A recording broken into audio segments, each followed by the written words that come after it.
All of you. जय हिंद। Welcome to my YouTube channel.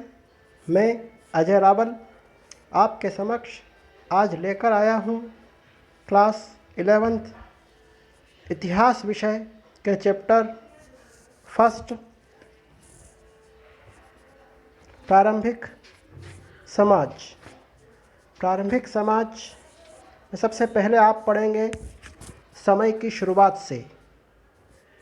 समय की शुरुआत लेसन शुरू करें उसके पहले आप मेरे चैनल योर डेस्टिनेशन को सब्सक्राइब ज़रूर कीजिए ताकि लेटेस्ट वीडियो की सूचना आपको समय पर मिल सके। यदि वीडियो पसंद आए तो लाइक और शेयर ज़रूर कीजिए और आपके कोई सुझाव हो तो कमेंट बॉक्स में ज़रूर दीजिए। प्रारंभिक समाज का टॉपिक प्रागैतिहासिक काल का अर्थ। सबसे पहले हम जानेंगे प्रागैतिहासिक काल का अर्थ, जो आपको स्क्रीन पर दिखाई दे रहा है। मानव जीवन की बहुत लंबी कहानी है जो लाखों वर्ष पूर्व से प्रारंभ होती है। भूवैज्ञानिक दृष्टि से पृथ्वी लगभग 48 अरब वर्ष पुरानी मानी जाती है तथा पृथ्वी पर जीवन का प्रारंभ लगभग 35 अरब वर्ष पूर्व माना जाता है। तो निश्चित ही आपने भी कहीं ना कहीं सुना होगा कि 48 अरब वर्ष पूर्व इस धरती का विकास हुआ था। इसके पहले चारों तरफ पानी ही पानी था। तो जो हमारी पृथ्वी है यह लगभग 48 अरब वर्ष पूर्व की मानी जाती है, लेकिन इस पर जो जीवन का प्रारंभ हुआ था वो लगभग 35 अरब वर्ष पूर्व 35 अरब वर्ष पूर्व माना जाता है। ठीक है। अब सबसे महत्वपूर्ण चीज़ आती है इतिहास किसे कहते हैं। तो हम इसका आंसर लिख सकते हैं, मानव की प्रगति की कहानी के उस भाग को इतिहास कहते हैं जिसके लिखित वर्णन प्राप्त होते हैं। ठीक है।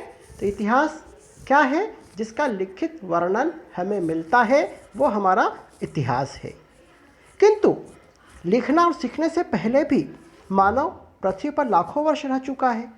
तो जिसका मानव में कोई लिखित वर्णन नहीं रखा, जिसका मानव ने कोई लिखित वर्णन नहीं रखा, वह कौन सा काल कहलाता है?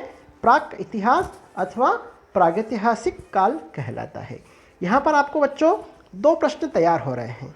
इतिहास किसे कहते हैं और प्रागैतिहासिक इतिहास किसे कहते हैं या प्रागैतिहासिक काल किसे कहते हैं। तो हम लिख देंगे इतिहास क्या हुआ? जिन घटनाओं की लिखित वर्णन मिलता है, जिन घटनाओं का लिखित वर्णन मिलता है वो इतिहास है ना। और जिस घटना का लिखित इतिहास नहीं मिलता है उस इतिहास को हम प्राक इतिहास या प्रागैतिहासिक इतिहास कहते हैं। अब हमारा नेक्स्ट टॉपिक है कार्बन 14 विधि किसे कहते हैं। बहुत ही महत्वपूर्ण प्रश्न है कार्बन 14 विधि। तो इसका हम लिख सकते हैं, भौतिकी के अनुसार सभी जीवित वस्तुओं में एक प्रकार का रेडियोधर्मी कार्बन होता है। अब यह बताना चाहूँगा, रेडियोधर्मी कार्बन जो होता है यह रेडियोधर्मी पदार्थ उन पदार्थों को कहते हैं जिनमें से एक निश्चित दर से अत्यंत सूक्ष्म कण निकलते रहते हैं। यह रेडियोधर्मी पदार्थ कहलाता है। तो हम उसी रेडियोधर्मी पदार्थ की बात कर रहे हैं। यहाँ पर भौतिकी के अनुसार सभी जीवित वस्तुओं में एक प्रकार का रेडियोधर्मी कार्बन होता है जिसे कार्बन 14 या C14 कहते हैं। ठीक है। अब C14 कैसे लिखेंगे आपको स्क्रीन पर दिखाई दे रहा है, वैसे ही आपको लिखना है। जीवित प्राणी जिस मात्रा में कार्बन 14 को वायुमंडल से प्राप्त करते हैं उतनी ही मात्रा में रेडियोधर्मिता के कारण उसे खो देते हैं। मृत्यु हो जाने पर प्राणी कार्बन 14 लेना बंद कर देता है, किंतु उसे खोता निश्चित दर से है, धीरे धीरे है। इस प्रकार किसी वस्तु में कितनी कार्बन 14 की मात्रा है का पता लगाकर भौतिक विज्ञानी यह बता देते हैं कि यह वस्तु कितनी पुरानी है। इस विधि जिसके द्वारा किसी वस्तु को प्राचीनता को निर्धारित किया जाता है यही कार्बन 14 तिथि निर्धारण प्रणाली कहा जाता है, या इसे हम कार्बन डेटिंग भी कहते हैं। निश्चित ही आप समझ गए होंगे, कोई भी जीवित प्राणी कार्बन 14 वायुमंडल से प्राप्त करता है और उतनी ही मात्रा में रेडियोधर्मिता के कारण उसको वापस छोड़ता भी है या खो देता है। जब किसी प्राणी की मृत्यु हो जाती है तो वह कार्बन 14 लेना तो बंद कर देता है, लेकिन छोड़ता एक निश्चित दर से है। इसी प्रकार जो हमारे पुरातत्वविद जो है वो इसी कार्बन 14 की मात्रा का पता लगाकर यह पता लगा सकते हैं कि ये वस्तु कितनी पुरानी है। ठीक है, जो भी आपने देखा होगा पृथ्वी पर जब भी खुदाई की जाती है कई प्रकार के कंकाल अवशेष निकलते हैं, तो उनको कितना पुराना है यह कार्बन 14 विधि के माध्यम से ही पता लगाया जा सकता है। अब हम आगे के टॉपिक पर बात करें, इसके पहले आपको स्क्रीन पर दिखाई दे रहा है प्राइमेट, होमिनाइड, होमिनिड, जीनस, ऑस्ट्रेलोपिथेकस और होमो। तो यहाँ पर मैं बताना चाहता हूँ ये सभी जो हैं ये वानरों के ही नाम दे रखे हैं, जो बहुत प्राचीन काल में जो कह सकते हैं कि हम इसके पहले आपने कहीं ना कहीं पढ़ा होगा कि मनुष्य का जो उद्भव हुआ है या मनुष्य जो वर्तमान अवस्था में है इसके पहले वह जानवर था, और वह कौन सा जानवर था? बंदरों का। बंदर ही हमारे कह सकते हैं कि पूर्वज रहे हैं। ठीक है, तो ये शब्द को समझना बहुत ज़रूरी है। तो पहला आपको स्क्रीन पर दिखाई दे रहा है प्राइमेट। तो प्राइमेट का अर्थ क्या होता है? नर वानर होता है। तो प्राइमेट्स के अंतर्गत बंदर भी आते हैं, लंगूर आते हैं, वन मानुष आते हैं तथा इनके स्तनधारी जीवों को शामिल किया गया है। और भी जो कुछ नाम है जो यहाँ छूट गए हैं उन सभी को स्तनधारी जीवों को प्राइमेट में शामिल किया गया है। ठीक है, और प्राइमेट्स का जो आविर्भाव हुआ था वो 340 से 240 लाख वर्ष पूर्व माना जाता है। ठीक है, अब प्राइमेट्स के बाद जो अगला मानव आता है वो होता है होमिनाइड। होमिनाइड होमिनाइड होमिनाइड बंदरों की तरह दिखने वाला परंतु कई अर्थों में बंदरों से भिन्न होता था। इसका शरीर बंदरों से बड़ा होता था और इनके पूंछ नहीं होती थी, और यह भी प्राइमेट की उपश्रेणी माने गए हैं, और इनका आविर्भाव 240 लाख वर्ष पूर्व माना जाता है। ठीक है, अब अगला जो प्रजाति है वो है होमिनिड। होमिनिड इनके मस्तिष्क का आकार बड़ा होता था, इनके पास पैरों के बल खड़ा होने की क्षमता होती थी, ये 2 पैरों के बल चलते थे। इनके हाथों में विशेष क्षमता होती थी जिससे ये औजार व हथियार बना सकते थे और चला भी सकते थे। ठीक है, तो होमिनिड जो था ये लगभग 64 लाख वर्ष पूर्व ये पाए गए थे। होमिनिड धीरे धीरे धीरे मनुष्य का किस प्रकार विकास हुआ यहाँ पर बताया गया है। ठीक है, नेक्स्ट टॉपिक आपको दे रखा है जीनस। जीनस जो है, जीनस शब्द का संबंध प्राणियों के वंश से है ना, प्राणियों के वंश से माना जाता है जीनस। इसके बाद आपको दे रखा है ऑस्ट्रेलोपिथेकस। तो ऑस्ट्रेलोपिथेकस जो था यह मानव की वह अवस्था थी जिसमें वानर के लक्षण आदिम रूप में विद्यमान थे। मतलब मनुष्य या कह सकते हैं एक नर वानर धीरे धीरे विकास की ओर अग्रसर था, और इसका जो समय माना जाता है वो 56 लाख वर्ष पूर्व माना जाता है जब ऑस्ट्रेलोपिथेकस का उद्भव हुआ था। इस प्रजाति के जो अवशेष मिले हैं ये पूर्वी अफ्रीका में पाए गए हैं। ठीक है,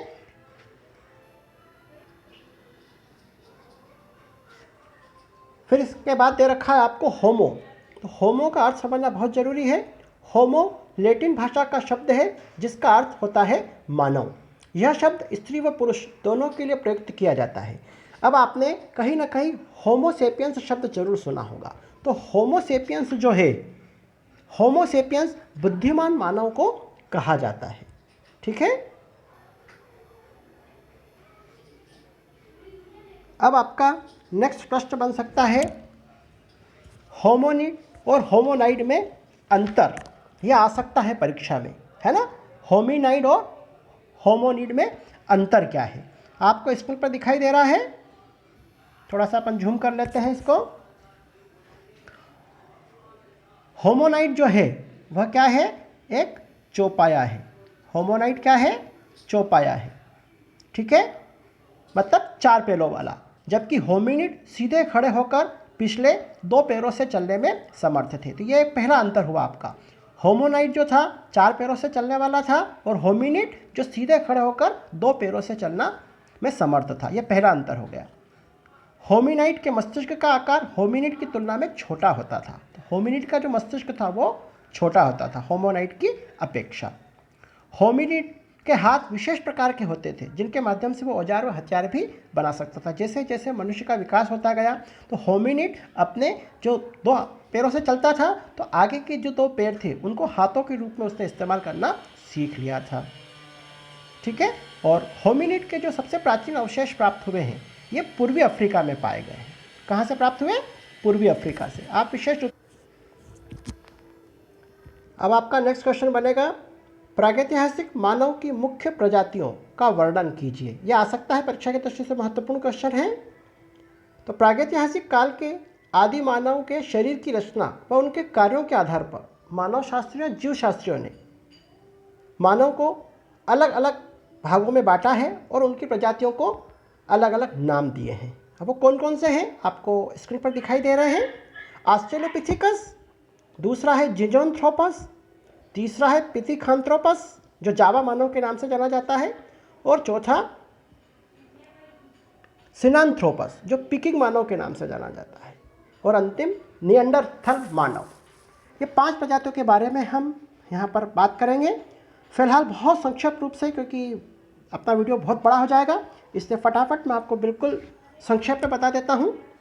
ऑस्ट्रेलोपिथेकस यह मानव मध्य अफ्रीका में पाया जाता है और यह सीधा चलने वाला 2 पैरों पर पहला मानव था। और ऑस्ट्रेलोपिथेकस जो था यह भी मध्य अफ्रीका में पाया गया। अगला है आपका जिंजोन्थ्रोपस। यह ऑस्ट्रेलोपिथेकस मानव की एक उपजाति थे जिसे जिंजोन्थ्रोपस नाम से जाना गया है, और इस प्रजाति के लोग कहाँ पाए गए? ऑस्ट्रेलिया में। इस बात का विशेष रूप से ध्यान रखिएगा। तीसरा था आपका पिथिकांथ्रोपस जो जावा मानव के नाम से प्रसिद्ध हुआ है। यह दक्षिण पूर्व एशिया में जावा में 1891 ईस्वी में इस प्रजाति के आदि मानव के अवशेष मिले थे। ठीक है। और यह जर्मनी में हिडलबर्ग के पास पाए गए हैं। इस मानव को होमो इरेक्टस भी कहते हैं। ठीक है। नेक्स्ट है आपका सिनांथ्रोपस जो पिकिंग मानव के नाम से जाना गया। इस प्रजाति के मानव के जीवाश्म चीन में मिले थे। पिकिंग के पास एक गुहा में प्राप्त हुए थे, इसलिए इसे पिकिंग मानव के नाम से भी जाना जाता है। अगला है आपका निएंडरथल मानव। निएंडरथल मानव जो था ये जर्मनी के निएंडरथल नामक स्थान पर 1856 ईस्वी में इस मानव प्रजाति के अवशेष प्राप्त हुए थे, इसलिए जहाँ से अवशेष प्राप्त हुए थे उसी का नाम इस पर दिया गया है, इसीलिए इसे निएंडरथल मानव कहा जाता है। ठीक है। अभी हमने बात की थी होमो इरेक्टस। तो होमो इरेक्टस जो थे वो सीधे खड़े होकर पैरों पर चलने वाले मानव थे जिसको होमो इरेक्टस नाम दिया गया है। और होमो हैबिलिस जो औजार बनाने वाले मानव थे, जिसने औजार बनाना सीख लिया, उनको नाम दिया गया था होमो हैबिलिस। और होमो सेपियंस अभी हम चर्चा कर ही चुके हैं, चिंतनशील या बुद्धिमान मानव को होमो सेपियंस कहा जाता है। निश्चित है पूरा लेसन एक वीडियो में समाहित नहीं किया जा सकता है, इसलिए इसका सेकंड वीडियो भी बनाया जाएगा। जो शेष टॉपिक रह गए हैं उनकी चर्चा हम अगले वीडियो में करेंगे। धन्यवाद। यदि आपको ये वीडियो पसंद आया हो तो आप इसको लाइक एवं शेयर जरूर कीजिए और मेरे यूट्यूब चैनल योर डेस्टिनेशन को सब्सक्राइब कीजिए। धन्यवाद। जय हिंद।